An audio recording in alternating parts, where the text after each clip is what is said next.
आज के जमाने में जब दिन प्रतिदिन प्राकृतिक संसाधन कम होते जा रहे हैं, तब हमें कैसे उसका सही से इस्तेमाल करना है, ये कहानी उसके बारे में है।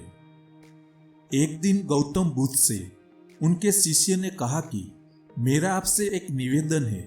गौतम बुद्ध ने कहा कि बताओ तुम्हारा निवेदन क्या है। शिष्य ने कहा, मेरे वस्त्र पुराने हो गए हैं, अब वो पहनने लायक भी नहीं रहे।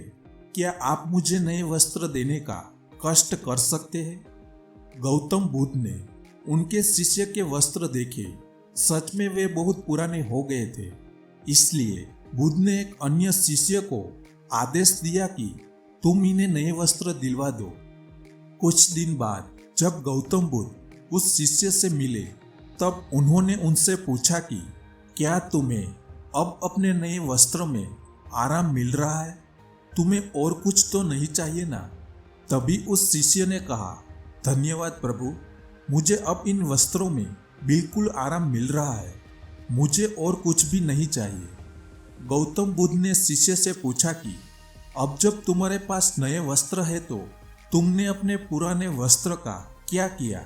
शिष्य ने कहा, प्रभु, अब मैं उसे ओढ़ने के लिए प्रयोग में ले रहा हूँ। बुद्ध ने कहा, तो तुमने अपने पुराने ओढ़ने के लिए जो ओढ़नी रखी थी उसका क्या किया? शिष्य ने कहा, जी मैंने उसे खिड़की पर पर्दे की जगह लगा दिया है। गौतम बुद्ध ने फिर से प्रश्न पूछा, तो फिर तुमने पुराने पर्दे का क्या किया? तुमने उसे फेंक दिया? शिष्य ने कहा, जी नहीं, मैंने पुराने पर्दे अभी तक फेंके नहीं है। मैंने तो उसके 4 टुकड़े किए और उनका उपयोग मैं रसोई में गर्म पतीलों को आग से उतारने के लिए कर रहा हूँ। बुद्ध ने पूछा, तो फिर तुमने अपने रसोई के पुराने कपड़ों का क्या किया? शिष्य ने कहा, अब मैं उन्हें पोछा लगाने के लिए उपयोग में लेने वाला हूँ। गौतम बुद्ध ने कहा, तो फिर तुम्हारे पुराने पोछे का क्या हुआ? तब शिष्य ने कहा कि प्रभु, मेरा पुराना पोछा अब इतना खराब हो गया था कि उसका कुछ नहीं हो सकता था।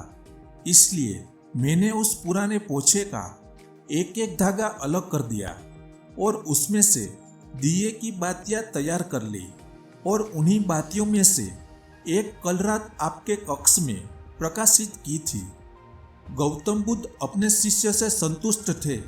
वो ये जानकर बहुत खुश थे कि उनका शिष्य चीजों को बर्बाद नहीं करता है और उसमें यह भी समझ है कि चीजों को किस तरह से प्रयोग किया जा सकता है।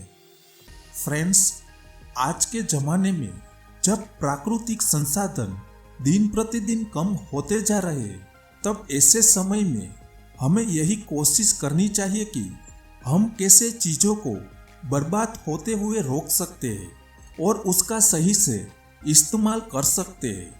हम सब मिलकर अपने छोटे छोटे प्रयत्नों से और चीजों को बर्बाद न करके इस धरा को बचा सकते हैं।